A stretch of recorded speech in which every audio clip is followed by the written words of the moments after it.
Hello, I'm Alex Gupta with UATV. Today I'm speaking with Mr. Stephen Nix. He is the Regional Director for Eurasia at the International Republican Institute in Washington, D.C. Good afternoon. Hi, Mr. Nix. Welcome for joining us on UATV.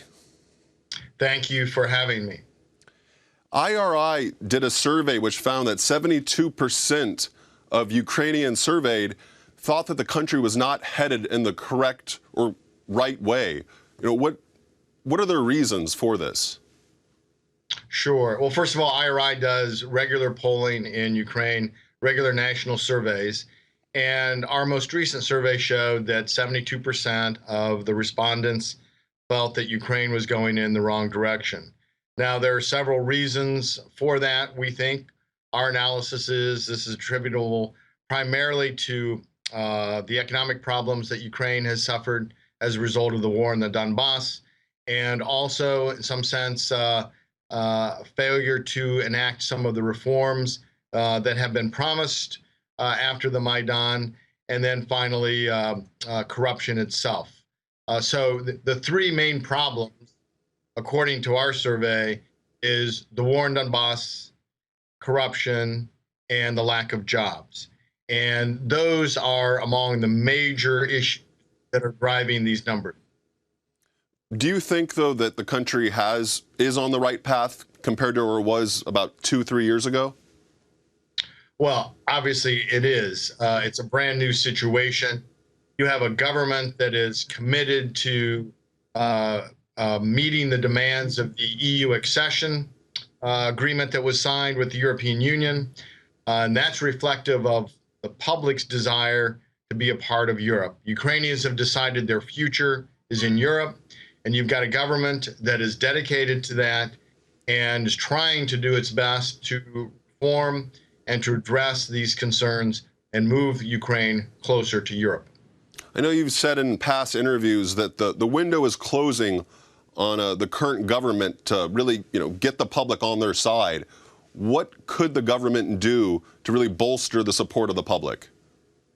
Sure. Well, they've done a number of things already, and I think it's important to note and give credit to both the Prime Minister and the Speaker, the leadership in Parliament.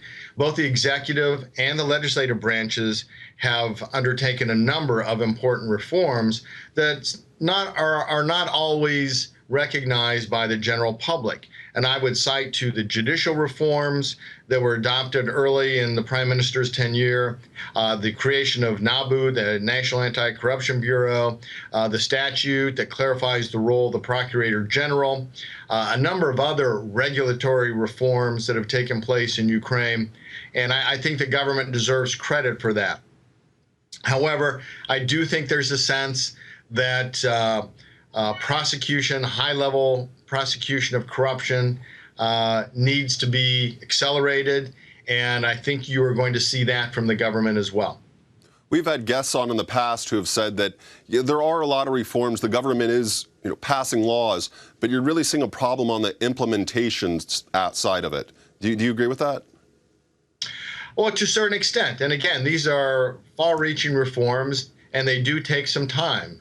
There is a certain amount of time that will take from the adoption of these laws and these reforms to their full implementation. And again, corruption is a prime example. The NABU has been created, but again, there are issues and questions about how cases get referred to the courts of general jurisdiction so that corruption cases can be tried. There's been a lot of discussion about a specialized court that has jurisdiction over crimes of corruption. And again, that is something that perhaps the government will consider, and the Parliament may adopt a statute empowering such a court. I think that would be a positive step. I know IRI does a lot of work at the local level. Do you think rooting out corruption at the local level around Ukraine will then make its way back to the medium and the upper parts of the government in Ukraine? Well, sure. That's the hope, that small-scale corruption on the local level, if it's eliminated, then it sets in motion a process where higher levels of corruption are investigated, reported, then cases are tried and decisions are made and convictions come about. That is how Ukraine is going to tackle corruption. And we're seeing signs of that at the local level because we do spend much of our efforts in the regions.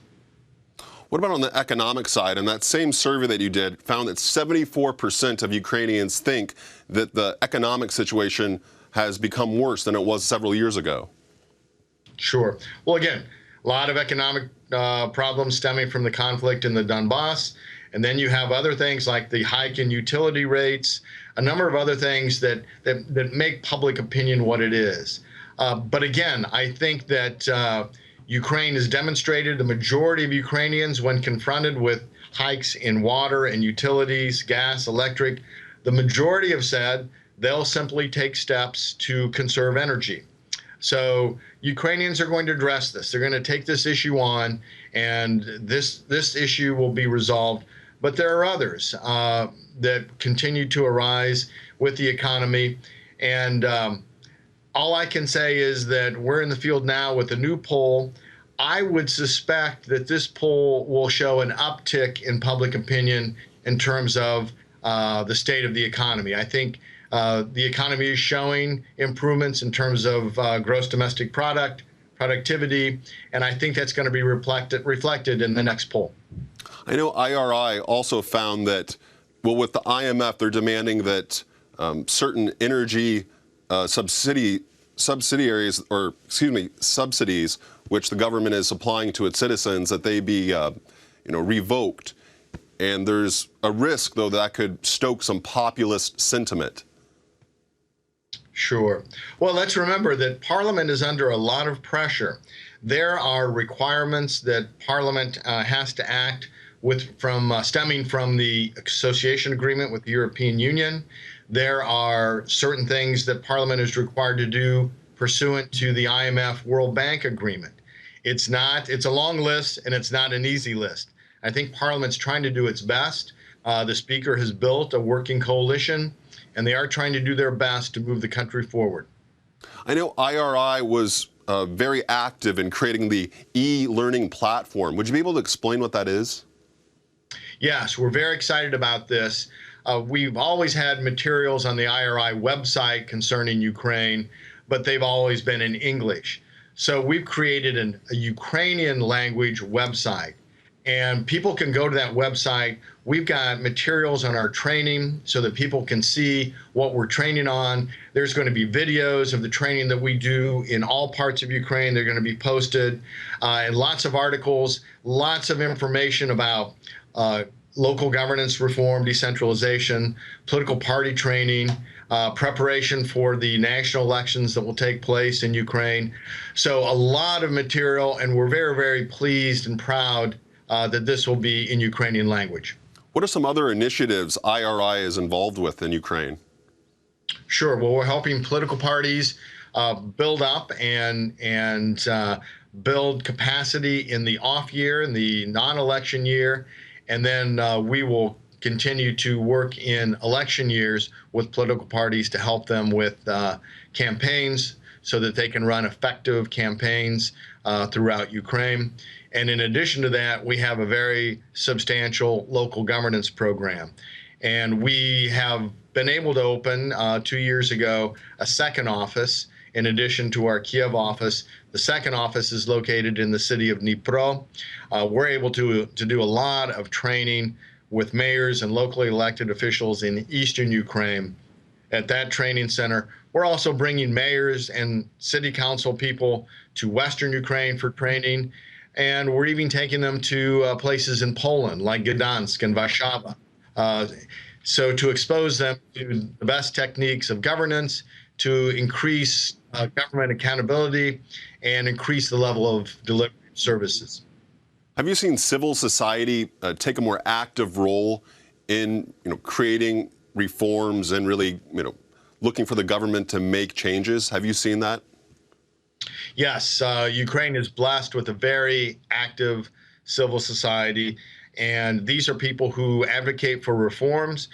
They work with political parties sometimes to advocate for reform, but I think that is one of the strengths of Ukraine that you saw throughout the Maidan and continuing beyond the Maidan to really, really affect change in Ukraine. Well, thank you so much for joining us, Mr. Nix. Really appreciate it. It's a pleasure to be on your program. Thank you for having me. I'm Alex Gupta with UATV, and that was Mr. Stephen Nix. He is the Regional Director for Eurasia at the International Republican Institute in Washington, D.C. Thank you.